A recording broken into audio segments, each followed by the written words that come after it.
As we mourn Raila Odinga, I must admit, I admire two things about that old man. And I'm really very touched by his leadership.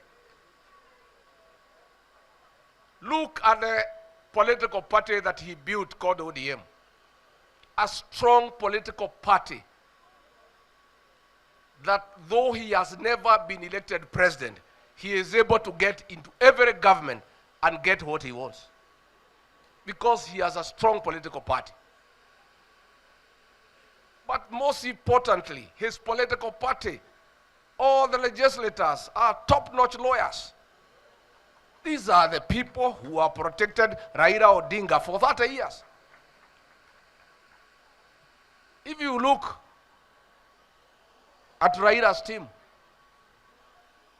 James Orengo, Otieno Kajwang, late, Omolo Atiende, Karoli Omondi, Peter Kaluma, Edwin Sifuna, Stewart Matier, Catherine Muma, Mile Odhiambo, the bad girl, Beatrice Oyomo, Tom Ojieda, Okongo Mgeni, Mohamed Faki, Ochieng, and Babu Owino. Great minds. Great minds. Then nyinyi munanipatia Kawanjiko wa Matinga wa Makeki.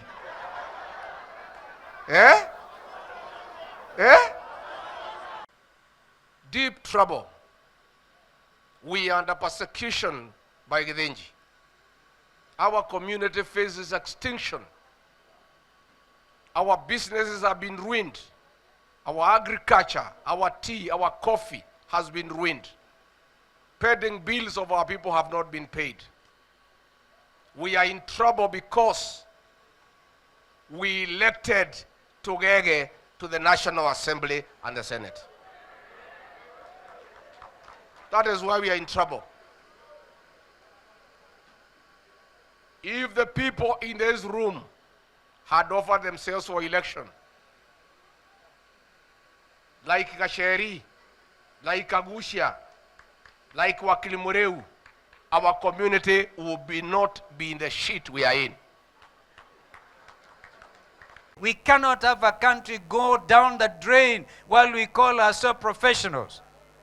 And so, I want to ask that election time, an election is not an event, it is a process. And the process of the next election, you know what happened with the selection? William Ruto led IBC. I remember that my friend Raila, may God rest his soul in peace, had agreed that they would produce Professor, I forget the name now, the professor who is a member of IBC Selection Commission, and then Koki Mulu was supposed to be in that. They wakachenga. Now we have a commission because you are sitting pretty. Now as we move on, I want to ask that all of you, living the spirit of the young Kenyans who have been abducted, put in those boots, charged under POTA, Prevention of Terrorism Act, where Mukunji and others were. And we went there with Gacheri and others and tried to do something. And we said no to that kind of administration of law in our country. Therefore, I want to urge that now prepare that the 55,000 polling stations in this country will be manned by, among others, lawyers, and particularly the young ones. In addition to going for those elected positions, tafadhalini, in addition for going for those elected positions, do also determine to make sure there will be no rigging, regardless of the fact that we have a Ruto-led IEBC. So please feel free, but not just feeling free. Take it as your duty, as your obligation, if only for one reason, to ensure that there's good governance in this country. Let us build an LSK that caters for young lawyers. You know, I was a young lawyer prior to being elected. And I remember telling someone, nilikuwa na pair kiatu moja. Young lawyers suffer, by the way. Hiyo kiatu ilikuwa imeisha heel. You know when you're going to the courtrooms and you're in heels and you're late. So you can imagine the noise it used to make. Sometimes Milimani, there's a soldier who used to tell me, hey madam, hiyo kiatu yako haki inapiga kelele sana. What I mean is, I know there's money for public interest litigation. I know that because when I was doing the pro bono legal work, there's an organization that indicated to me they had funded LSK to a tune of Kenya shillings 20 million. Do not allow young lawyers to suffer. Hizo matters are PIL, paying young lawyers. LSK. Lawyers, when you're voting, demand accountability. Sindio? Haiwezi kuwa young lawyers are struggling. Hakuna briefs. Senior akikupea brief anakuambia unajua na kujenga. I'm mentoring you. Young lawyers have bills to pay bana.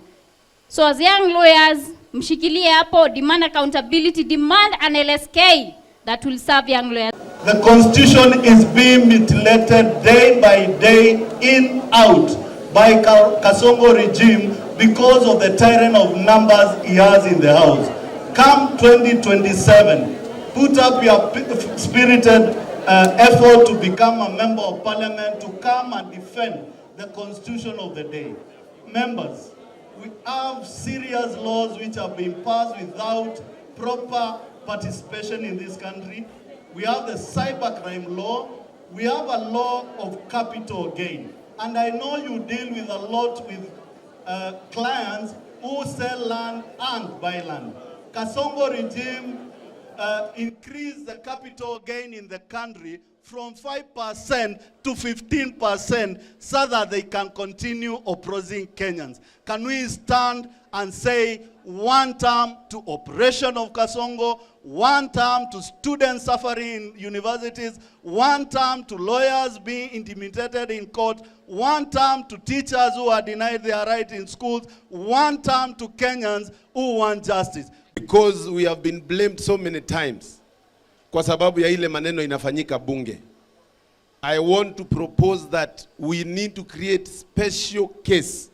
LSK inafaa kuwa inaleta mtu bunge for free ili iweze kukua iko represented pale na inaweza kuangalia hizo masheria vizuri. Na ya mwisho nataka kusema, because I have had my good friend say that we need registration of voters of young people. Na mimi pale bunge mimi ndio chairman wa vijana. Nimesikia president akidanganya lo safi. Akisema ati ID ni free. Anasema ID anapeana free na mtu akilipishwa aende amuulize. Wewe umeweka katika Kenya Gazette sheria ya kusema vijana walipe 1000 Kenya shillings. Lakini haujaonyesha any executive order yenye imesema umetoa hiyo sheria. Stop misleading our young people. Kama uko na kitu ya kusema, useme vile sheria inafaa isemwe.